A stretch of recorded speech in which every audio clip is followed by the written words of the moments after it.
Il était une fois, dans un village reculé au cœur du Mali, une communauté paisible vivait sous la chaleur écrasante du soleil saharien.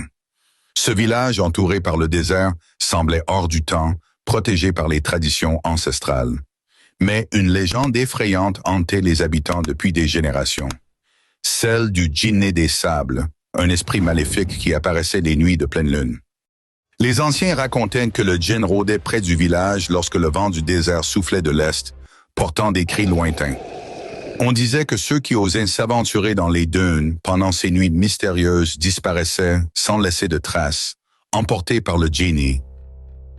Un soir, Pamami, un jeune homme du village nommé Bakar, plein de bravoure et de curiosité, décida de défier la légende.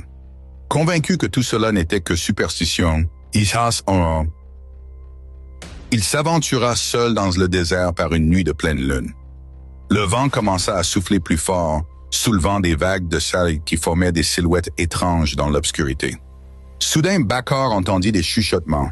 Il chercha autour de lui, mais ne vit personne. La température chuta brutalement et le jeune homme sentit une présence glaciale. Devant lui, une silhouette se forma dans la brume de sable. C'était le djinn, un être fait de poussière, ses yeux rouges comme des braises, et sa voix rauque résonnait comme un tonnerre lointain. Bakar tenta de s'enfuir, mais ses pieds semblaient enchaînés au sol. Le djinn s'approcha lentement, et dans un souffle de sable, il murmura « Ceux qui défient le désert ne reviennent jamais ». Terrifié, Bakar tenta de s'enfuir, mais ses pieds semblaient enchaînés au sol.